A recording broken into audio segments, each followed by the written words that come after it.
Desde Girardot, atravesando Ricaurte y Tocaima hasta llegar a Anapoima junto al majestuoso río Magdalena. En el territorio de los indígenas panches, recorriendo la región del Alto Magdalena, nace nuestro canal Panche Televisión, un espacio de televisión creativo, divertido, participativo, un canal para todos, realizado con el alma para la región.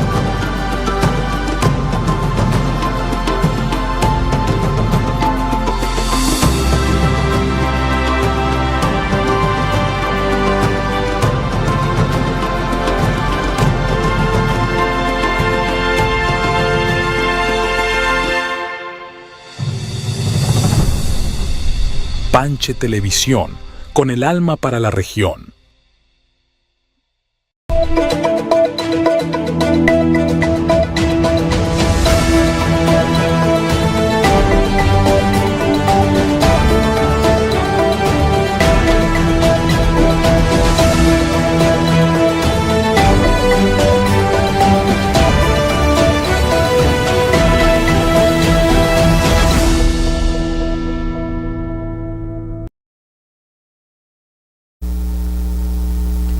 Amigas y amigos de Panche Televisión, muy buena noche, bienvenidos a este avance informativo. Es miércoles 14 de mayo de 2025, son exactamente las 7:01 de la noche. Gracias por permitirnos entrar a su casa por medio de la red de Claro en el canal 104 y en el mundo entero a través de YouTube Live por nuestras plataformas.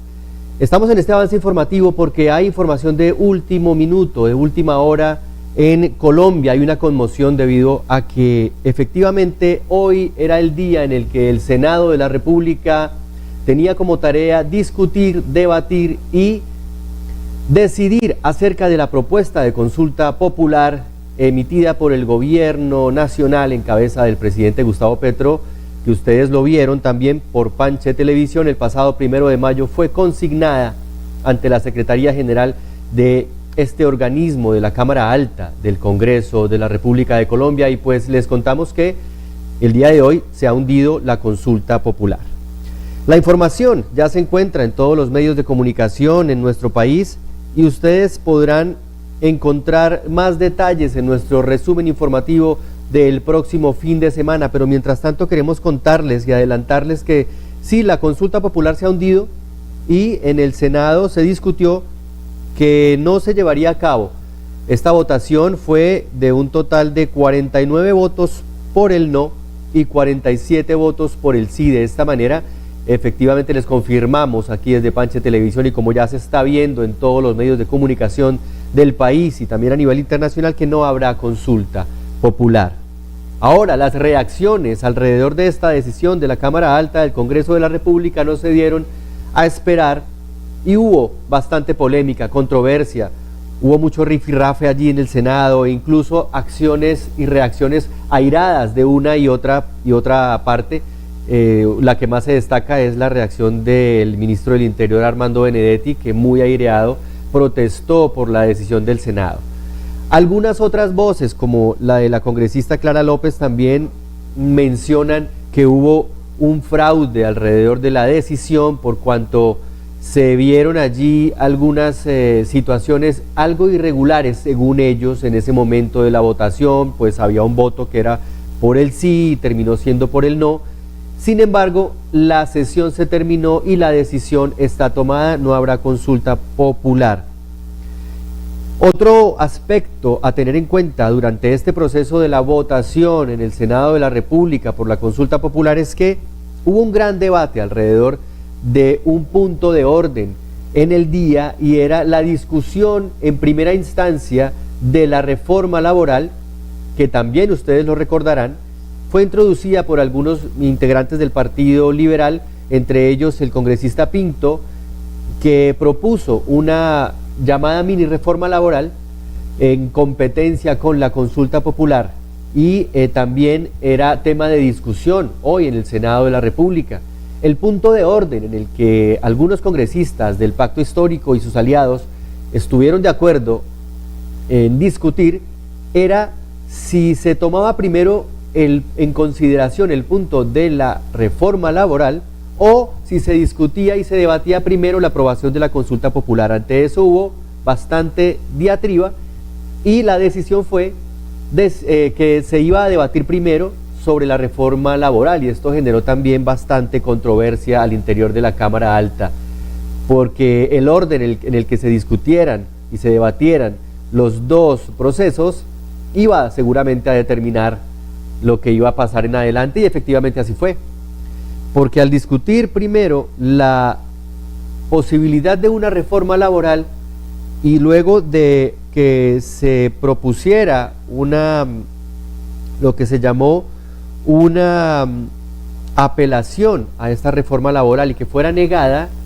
significa que la reforma laboral propuesta por algunos congresistas, como les había comentado, iba a tomar curso en el Congreso, en su Cámara Alta. Y al aprobar esta reforma laboral, o el estudio, o el debate de esta reforma laboral, empieza a quedar sin piso la aprobación de la consulta popular. En este orden de ideas les estamos explicando a nuestros televidentes que el orden en el debate de los dos puntos iba a determinar. Efectivamente, esto fue lo que sucedió.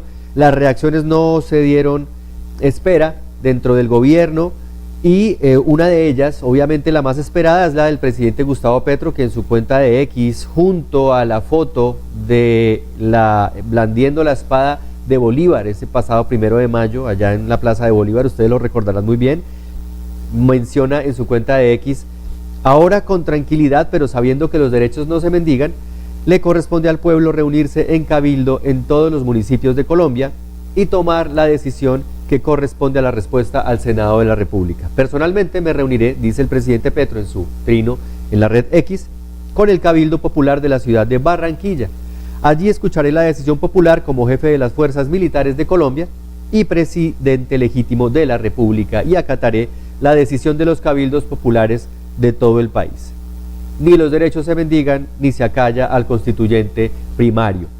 Recuerden ustedes que durante la manifestación, en el marco de la entrega de esta propuesta de consulta popular al Senado de la República este 1 de mayo, el presidente mencionó que en caso de que el Senado tomara una actitud negativa, le correspondía al pueblo ejercer sus derechos. ¿Qué pasará en el futuro próximo con respecto a este tema? Ya les estaremos informando aquí en Panche Televisión. Recuerden estar siempre conectados con nuestros avances informativos.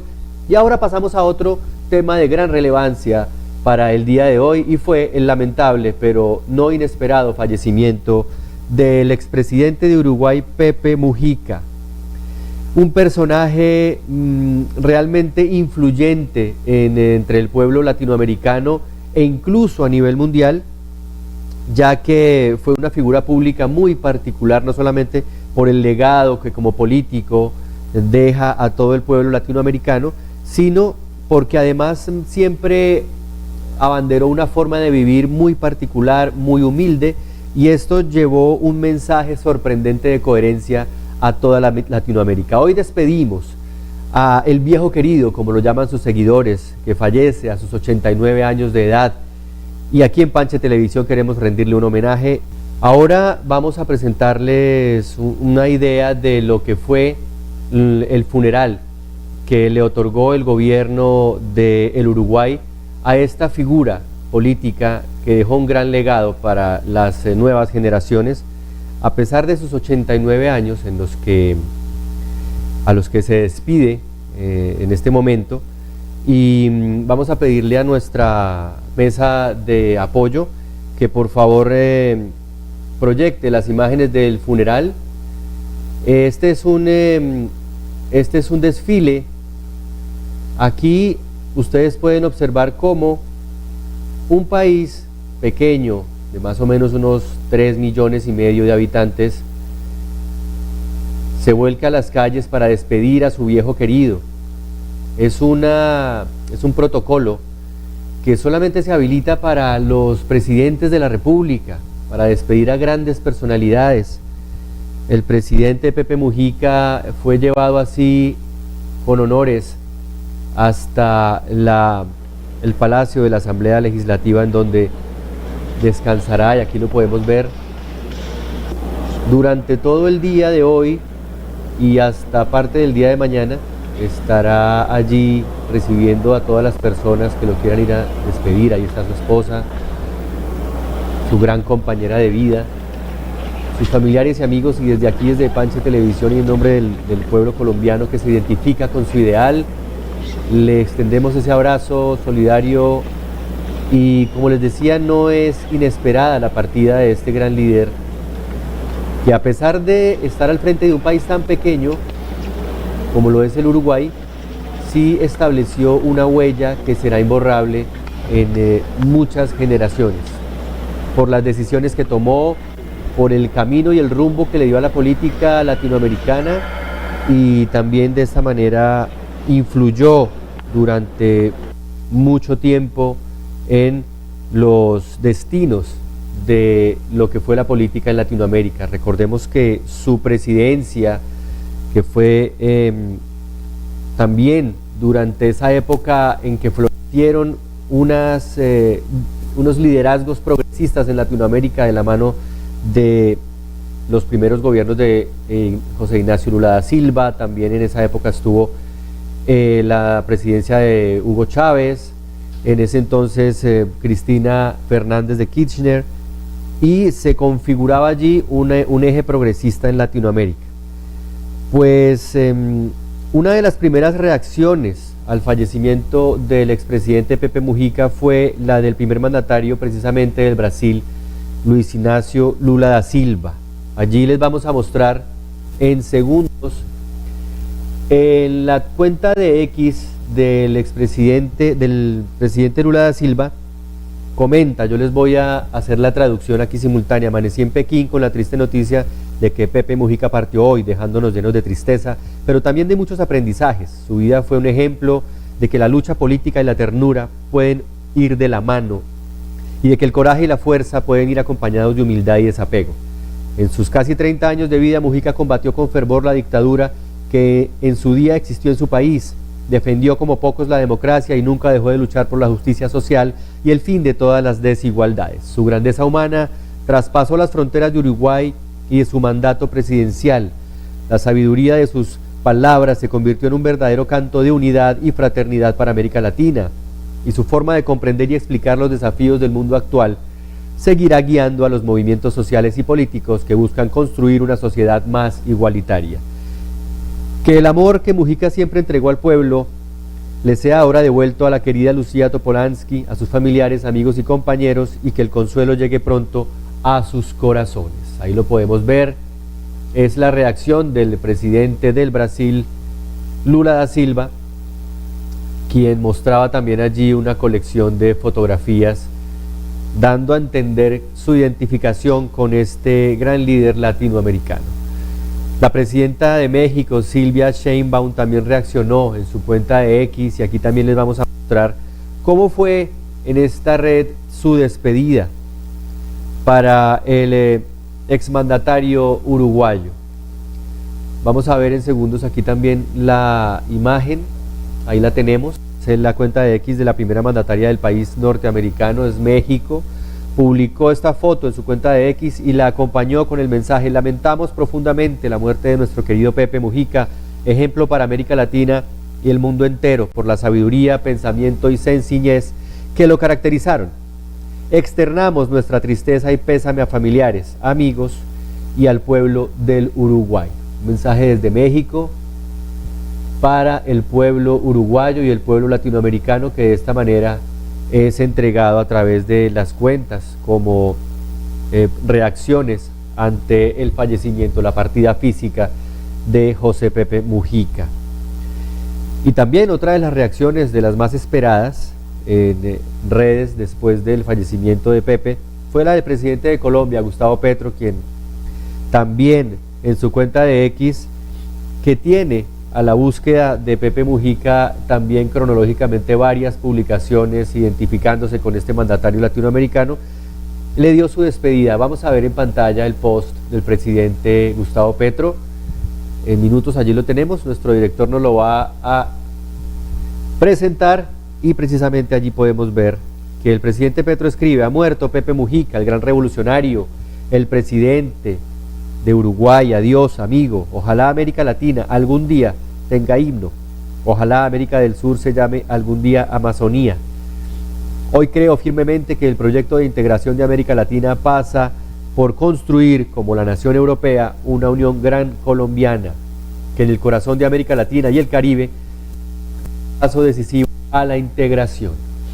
El mensaje del presidente Gustavo Petro, también con una foto muy fraternal acompañándose ahí del presidente uruguayo José Pepe Mujica. Era la reacción del presidente Petro.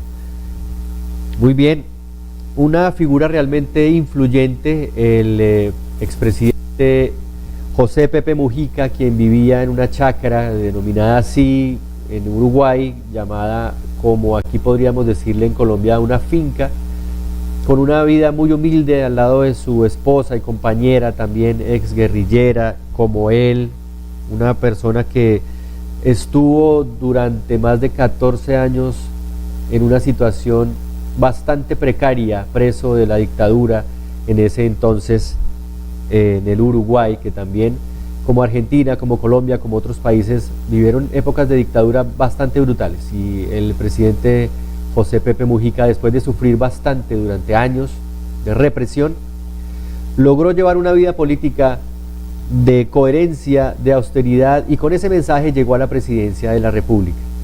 Ahora queremos hacer un análisis de lo que fue ese legado del expresidente uruguayo José Pepe Mujica, y para eso queremos invitar desde Buenos Aires, nos acompaña también muy cercano al Uruguay, ustedes ya lo saben, geográficamente está muy cerquita, nos acompaña Sergio Mario Gili, quien desde Buenos Aires se conecta. Él es presidente de la ELAF, Escuela Latinoamericana de Formación Hombre Nuevo, Mujer Nueva, y también es director de Valorarte, un centro para el tratamiento de las adicciones. Sergio, un saludo desde Panche Televisión. Buenas noches. Un gran saludo, Armando, una alegría compartir con usted y bueno, y un gran saludo para toda la audiencia de Panche Televisión. Gracias, Sergio. Tenemos que despedir al grande, a José Pepe Mujica, y este contacto con usted, como lo decía en mi introducción, es mucho más que por una cercanía geográfica, lo es también por una cercanía ideológica que tengo muy clara. ¿Qué puede decir usted de ese legado que nos deja el Pepe Mujica? Bueno, el Pepe Mujica indudablemente ha sido un gran presidente del Uruguay, un político que ha atravesado varias décadas y que ha dejado su impronta, ¿no?, en todo el cono sur y creo que también a nivel mundial, porque se ha proyectado indudablemente. Uruguay es un pequeño país de 3,5 millones de habitantes, con una oligarquía ganadera muy poderosa que impide hasta el crecimiento poblacional del país. Muchos nacidos en Uruguay tienen que irse a vivir a otros países para poder desarrollar su vida, pero con el Pepe Mujica, indudablemente el pueblo uruguayo ha avanzado en muchos planos, ¿sí? Uno de los primeros elementos que hay que tener en cuenta es la histórica reducción de la pobreza que tuvo el pueblo uruguayo de la mano de la presidencia del Pepe Mujica. ¿Sí? La pobreza se redujo al 12%, 10 años antes era del 40%, disminuyó por lo tanto la desigualdad y permitió que la economía del Uruguay creciera en un 75% de la mano de la construcción de un mercado interno, ¿no? Algo que en Uruguay las sucesivas presidencias de blancos y colorados no habían logrado, muy por el contrario, pareciera que habían evitado. ¿Sí? Se logró el nivel de desigualdad más bajo de la historia del Uruguay de la mano del Pepe Mujica. Y esto me parece que son datos muy importantes porque hacen al fortalecimiento del campo popular. Efectivamente, hay pendientes de Mujica, si bien trabajó por la integración regional, trabajó también y logró la reducción, la posibilidad de que las mujeres embarazadas pudieran hacer discontinuar su embarazo de manera voluntaria, logró el casamiento de personas, aprobar el casamiento de personas del mismo género. Lo que tenemos en Uruguay es que, bueno, quedó intacto lo que es la tenencia de la tierra, la tenencia de los grandes capitales. Esa correlación de fuerzas no pudo ser cambiada, de la misma manera que, bueno, no pudieron ser juzgados los militares genocidas que asolaron el Uruguay durante la dictadura de la década de los 70 hasta el 80. Está dentro de las dificultades, lo que no pudo lograr el Pepe. Me parece que la presidencia del Pepe entonces tiene sus claras luces y algunas sombras. Yo digo esto porque muchas veces, o he leído a algunos compañeros y compañeras que a veces son muy duros, ¿no? Y me parece que el Frente Amplio lo que ha logrado en Uruguay es muy importante, tiene una organización muy estructurada en el territorio, y gracias a eso, bueno, han vuelto a ganar las elecciones ahora con uno de los hijos políticos de Pepe Mujica, que es Yamandu Orsi, ¿no? Entonces, parece que hay un legado muy importante en términos también de su propio, personalmente lo que dio como forma de encarar la vida, ¿no? Él estuvo 12 años preso, estuvo metido en un pozo de agua directamente, ahí encerrado, ahí es donde vivía, bueno, durante varios años. Sin embargo, él resistió, llegó a la presidencia y nunca perdió la humildad, nunca se le subió el poder a la cabeza, y eso es un gran logro humano. Me parece el hecho de que él personalmente ha seguido viviendo una vida totalmente despojada de lo que es la riqueza, la fama y el poder. Y eso también es un elemento importante, porque me parece que, aunque algunos compañeros dicen, bueno, Pepe Mujica lo que hacía era autoayuda, me parece que algunas de sus lecciones en términos de decirle no al consumismo, de ver una vida alternativa a la vida consumista que nos presenta el capitalismo, me parece que también son elementos que hay que rescatar como parte de su legado. Después, efectivamente, Pepe Mujica ha hecho mucho por dignificar al pueblo uruguayo. Plan de viviendas, el plan Juntos, el plan Ceibal, otro de los planes que significó poder darle una notebook a todos los chicos que hacían el colegio primario, secundario. Realmente ha sido una presidencia en la cual, de la mano del Pepe, el pueblo uruguayo pudo crecer, pudo fortalecerse, pudo construir sus casas, pudo tener una vida digna, por lo menos durante un tiempo, y entender, bueno, que había otra forma de llevar adelante la presidencia.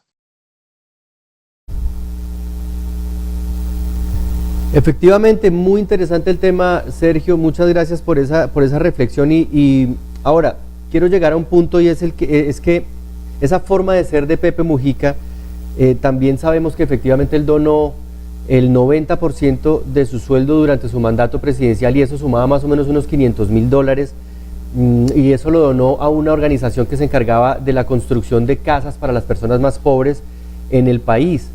Esa forma de vivir y esa coherencia la manifestaba de esta manera.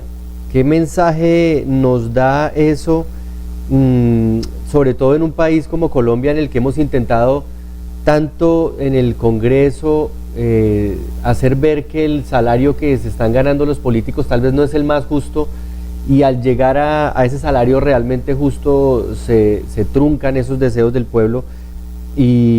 ¿Y qué nos puede decir ese mensaje de Pepe Mujica al respecto, de esos políticos que ganan mucho y tal vez no deberían ganar tanto? ¿Qué nos puede decir al respecto?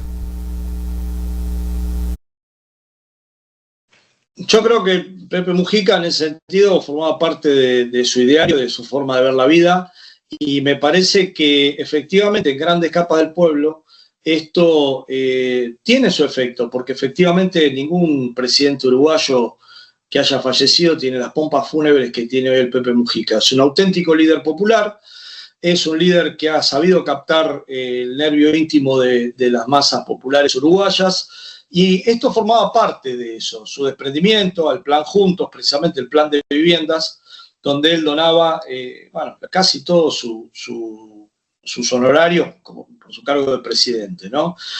Digo, hay una controversia ahí. La verdad que a la distancia no tendría el tema fino de cómo están los cobros en términos de la política, en cuánto están cobrando en Colombia. Digo, en Argentina, precisamente Javier Milei, el presidente Javier Milei, hizo campaña hablando en contra de la política, de los sueldos de la política, pero yo creo que un político tiene que ganar un sueldo acorde a su tarea, porque, bueno, de alguna manera los que plantean que los sueldos de los políticos son todo gasto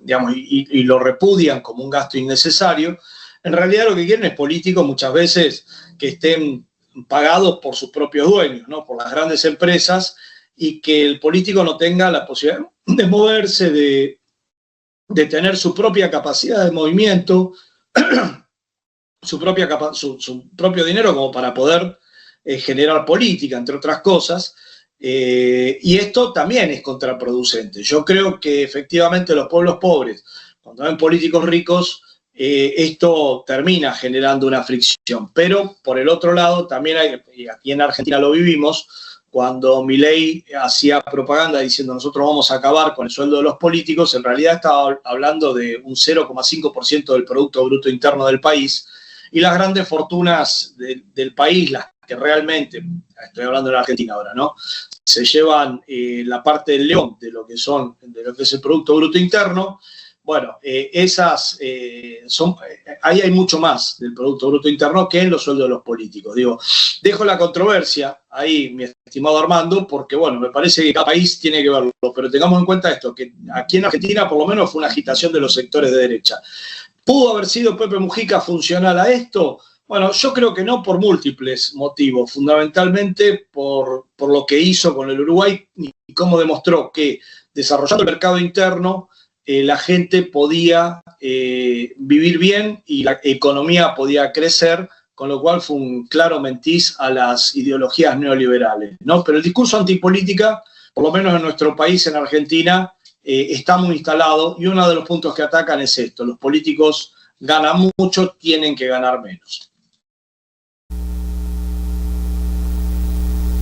Ok, Sergio, vamos a quedarnos en Argentina, de acuerdo con su respuesta, ya que sabemos que en ese país pues se viven momentos complejos debido a al drástico que ha conllevado el cambio en el ritmo de la presidencia con la llegada de Javier Milei al primer cargo de esa nación.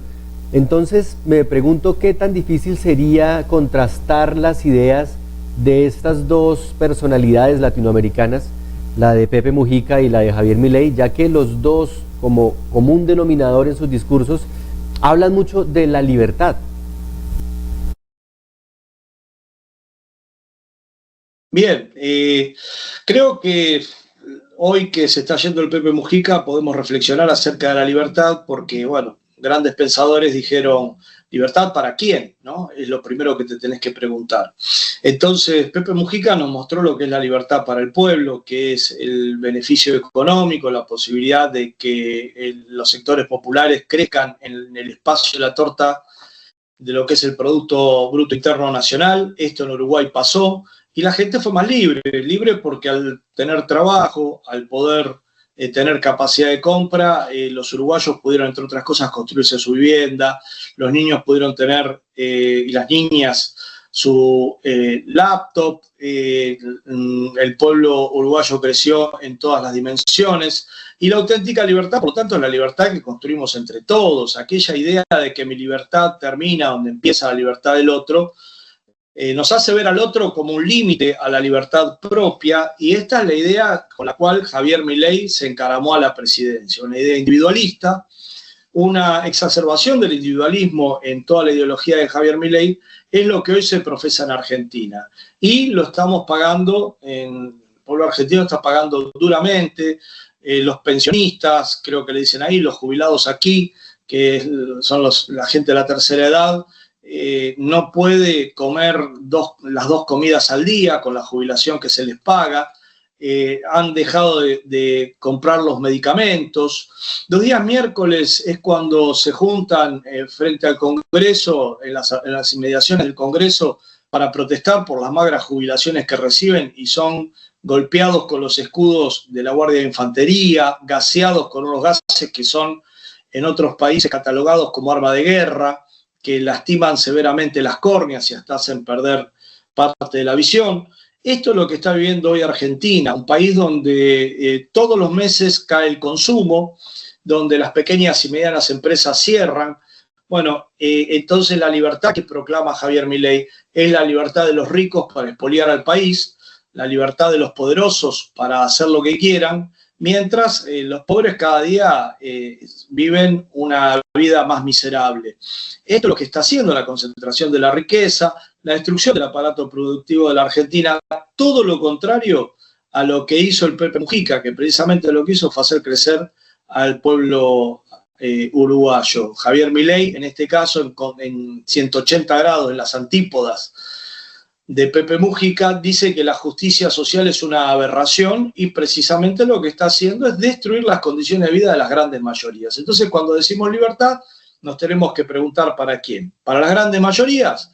Evidentemente, el adalid de la libertad para las grandes mayorías ha sido en Uruguay el Pepe Mujica. Para una minoría selecta que tiene todo el poder, indudablemente el adalid es ni más ni menos que el actual presidente de Argentina, Javier Milei.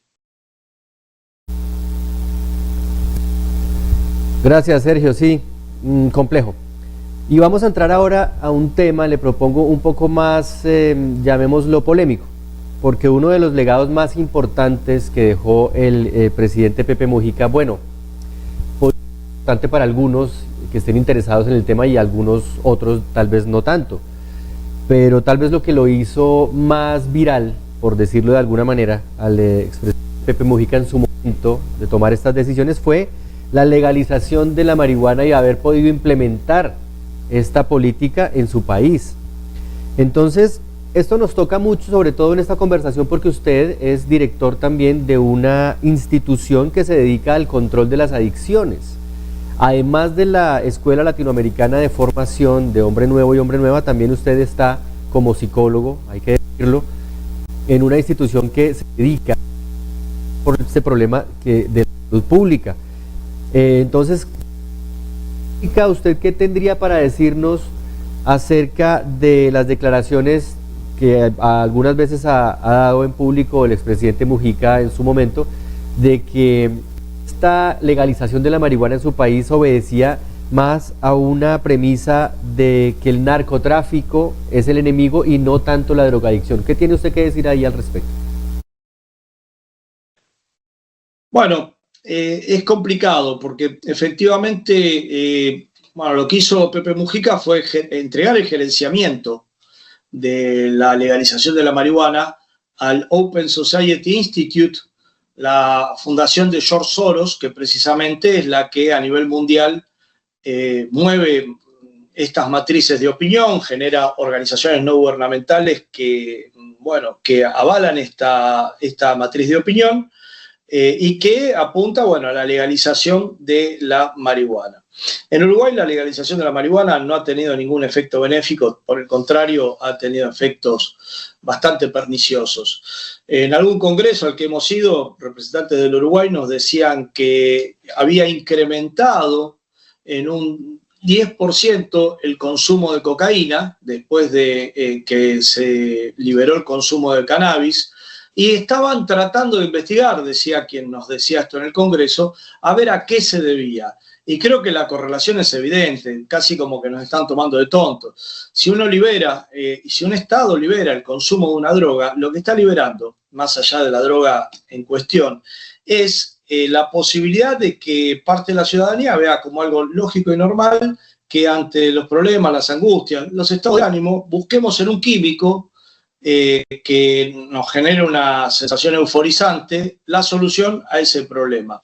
Digamos, la marihuana lo que hace es congelar las emociones, por lo tanto impide su procesamiento, su digestión. Las emociones están ahí para que aprendamos de ellas, y cuando vivimos en la vida golpes duros, aprender de esos golpes indudablemente es lo que nos lleva a la tarea de digestión.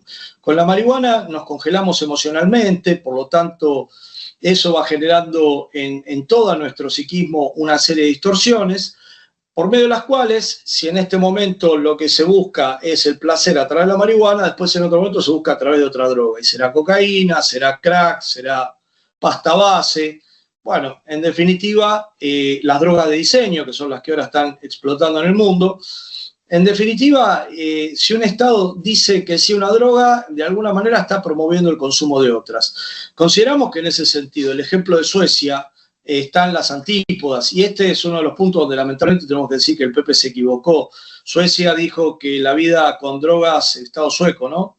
La vida con drogas no es digna de ser vivida, y logró, a través de una firme política, bajar los niveles de consumo a los que eran los de la década del 80 y del 90, con lo cual demostró que se puede, con una firme decisión, lograr que el consumo se reduzca y que la población pueda avanzar en los niveles de abstinencia. Es decir, en la medida en que uno legaliza una sustancia, promueve que esa sustancia sea consumida. Digamos, el alcohol en Argentina, por ejemplo, la sustancia más consumida porque es la que se tiene más a mano. La posibilidad de que la marihuana esté más a mano en Uruguay, lo único que logró fue que esté más a mano de la gente la marihuana, y por lo tanto que se consuma más marihuana. Claro, Sergio, nos queda completamente claro este tema con respecto al consumo de la sustancia. Sin embargo, yo tengo que insistir en este tema, y es que, claro, difícilmente a lo que usted acaba de decir, alguien, y mucho menos en público, podría estar en desacuerdo. Claro que no. Sin embargo, tengo que recalcar que la intención, según lo que decía Pepe Mujica, con respecto a la legalización de la marihuana en este caso, y las drogas en general, era arrancar de las garras de los narcotraficantes un pedazo, un gran segmento del mercado, para así combatir lo que es para él el mayor flagelo, que es el narcotráfico, que es, según él, la causa de muchos de los males de nuestros pueblos. ¿Será que esto tiene algún sentido para usted? ¿Se pudo lograr de alguna manera? Bien, en Uruguay efectivamente lo que ha sucedido es que el narcotráfico siguió vivito y coleando. Digamos, una de las promesas de la legalización es que se iba a reducir el narcotráfico, como los propios indicadores de quienes están a favor de la legalización en Uruguay lo muestran. Lo que han hecho es lograr que el consumo de otras sustancias también se dispare, porque un 10% de incremento del consumo de cocaína es realmente una situación social importantísima para tener en cuenta. Pero efectivamente lo que considero es que si no hay una construcción de una nueva moralidad, de una nueva ética en el marco de los estados, bueno, hoy legalizamos la marihuana, mañana tendremos fentanilo, mañana tenemos pasta base, mañana tenemos metanfetamina. Es decir, las formas en las cuales las sustancias pueden ser vendidas son innúmeras, y muchas de ellas son terriblemente destructivas para el cerebro humano, y es muy difícil para un Estado poder llegar hasta ahí. El problema es que la legalización de unas potencia el consumo de las otras, y no todas se pueden legalizar. Imaginemos un Estado que legalizara la pasta base y que después de eso tuviera un montón de demandas productos de precisamente los efectos perniciosos que tiene la pasta base o el crack en el ser humano, ¿no? O que legalizáramos el fentanilo.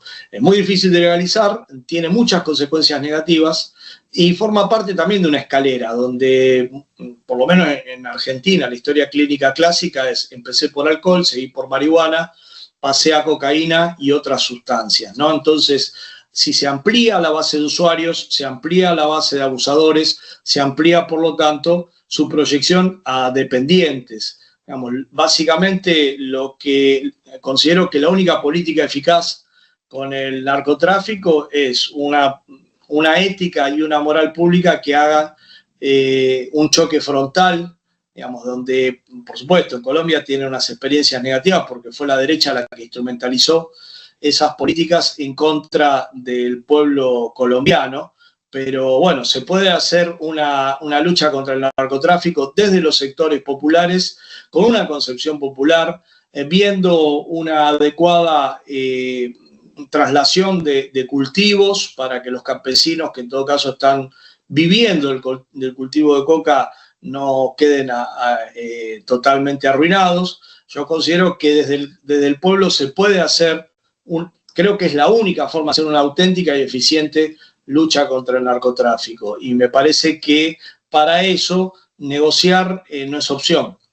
Nos tenemos que plantar desde la vereda de enfrente y decir que todas las drogas tienen efectos perniciosos sobre la psicología del ser humano, porque te inhibe, porque te impide procesar tus emociones, porque al tiempo te enfriás, porque después te volvés egoísta, porque después el mundo exterior te importa cada vez un poco menos, y porque entonces después tolerar las frustraciones y los malestares de la vida se vuelve cada vez más insoportable, y entonces se empieza a ampliar la experimentación de sustancias para consumir de manera tal que la legalización de la marihuana aparece de alguna manera como la cabeza de playa de la liberación posterior de otras drogas, ¿no? Porque, si se libera la marihuana, ¿por qué no liberar la cocaína? Bueno, pero la cocaína hace más mal. Bueno, pero si es mi cuerpo, yo puedo decidir. Los mismos argumentos para legalizar una sirven para legalizar otra. Y no olvidemos el dato, Open Society Institute de George Soros es quien está en el mundo detrás de las matrices de opinión que llevan a esto. Muchos lo llaman el filántropo George Soros. Yo considero que no, que es un jugador mundial y que precisamente ha descubierto también que una de las estrategias contrainsurreccionales más beneficiosas es el consumo a gran escala de sustancias, porque lo que hace es que los pueblos después tengan un umbral de capacidad de razonamiento y de capacidad de indignación mucho más bajo. Indiscutiblemente, Sergio, sí, claro, muy interesante esa posición, que voy a tratar de interpretarlo de la siguiente manera. Es una visión que, aunque reivindica la intención de Pepe Mujica, también critica la realidad en su implementación. Y es que, claro, está usted abordando ahí bastantes elementos que no son como del común manejo de todas las personas, y nos pone a pensar acerca de la real eficacia de la legalización de cualquier tipo de sustancia, tal como en el pasado se hizo con el alcohol, como usted lo mencionaba, y cómo esto puede ser una puerta que abre ese abanico también de adicciones que deberíamos proteger, de las que deberíamos proteger como personas de autoridad a nuestra juventud y a nuestra sociedad. Ok, entendido. Bueno, muy bien. Sergio, esa posición es muy importante, sí, claro, y ya, en este momento tendremos que, según me informan, terminar nuestra entrevista por compromisos, con el agradecimiento a usted por su tiempo. Y para terminar quisiera pedirle un mensaje antes de irnos a la juventud, recogiendo ese sentimiento que inspira a una persona irrepetible en la política latinoamericana como lo es Pepe Mujica. ¿Qué mensaje nos puede dar?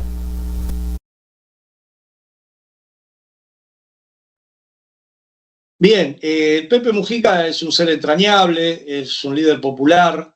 Yo creo que los primeros avances del movimiento popular en América Latina, después de la trágica noche de dictaduras, tuvo ciertas características y tuvo a las personas que estuvieron al frente de esto, como Rafael Correa, gran líder de Ecuador, en Argentina Néstor Kirchner y Cristina Kirchner, en Uruguay fue Pepe Mujica.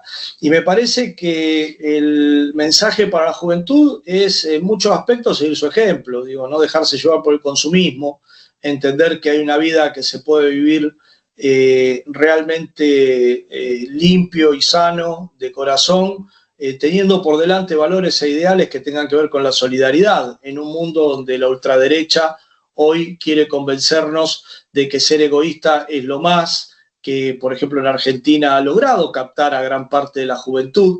Yo creo que el mensaje del Pepe Mujica nos recuerda que somos parte todos de una sociedad, la idea de estar enraizado en tu pueblo, la idea de estar vinculado a tu gente y de defender siempre a los más humildes, me parece que es uno de los grandes legados del Pepe Mujica. Por supuesto, digamos, este aspecto, en todo caso, es un aspecto que también en Argentina estuvo, que forma parte de los movimientos populares que se gestaron en los 90, que explotaron en los 2000.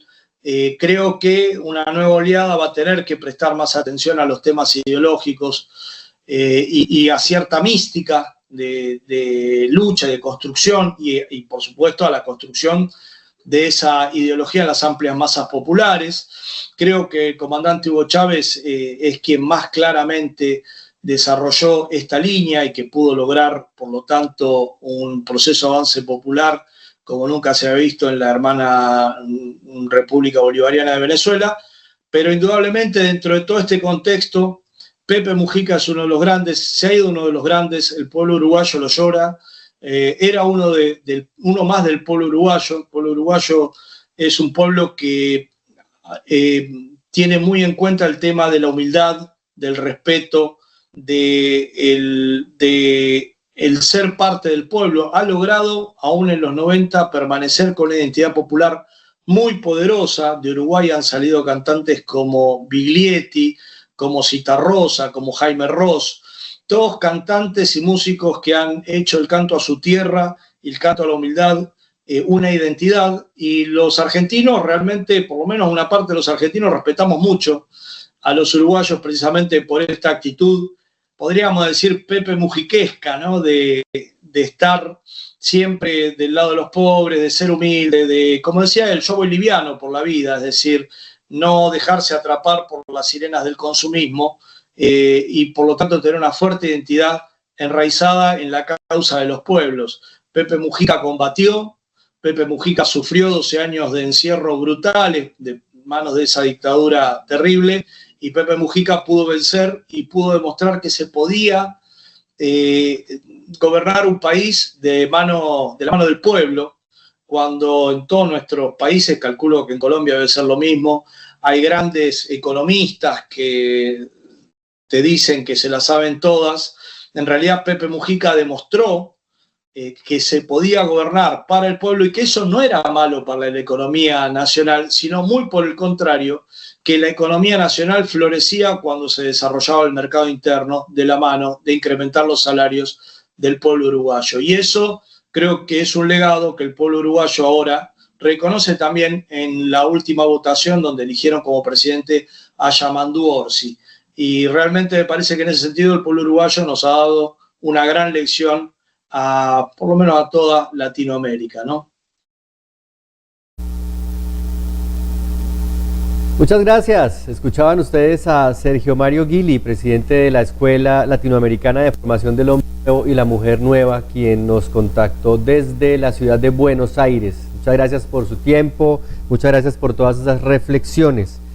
Ahora, estamos, como ustedes lo ven, en un espacio de manera especial, un avance informativo con la noticia del día en Latinoamérica y también en nuestro país, que es la partida física del expresidente del Uruguay, José Pepe Mujica. Fue un hombre tan sencillo como polémico. Fue una persona que, como lo pudimos apreciar en la entrevista que acabamos de ver, también no fue ajeno a la polémica, a los espacios de crítica, y de esta manera desarrolló también un carisma en toda su vida muy popular y una coherencia. Ese era el gran Pepe Mujica, el viejo querido. Muchas gracias a ustedes por estar conectados en este momento con Panche Televisión, y gracias por habernos permitido entrar a sus pantallas y a sus hogares con este avance informativo. Recuerden seguir en contacto con toda la programación de las franjas de nuestro canal, del canal de la región del Alto Magdalena, y con cualquier avance informativo, noticias. Recuerden que estamos también muy pendientes de lo que ha sucedido en el Senado de la República el día de hoy con la negativa a la consulta popular. Regresaremos luego con más información cuando el hecho lo amerite. Muchas gracias por estar conectados y hasta una próxima oportunidad, y hasta siempre, Pepe.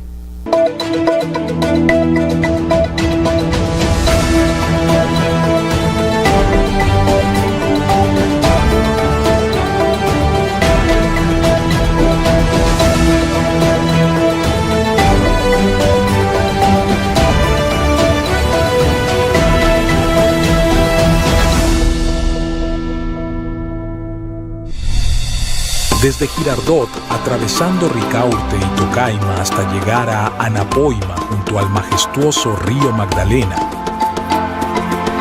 En el territorio de los indígenas panches, recorriendo la región del Alto Magdalena, nace nuestro canal Panche Televisión, un espacio de televisión creativo, divertido, participativo, un canal para todos, realizado con el alma para la región.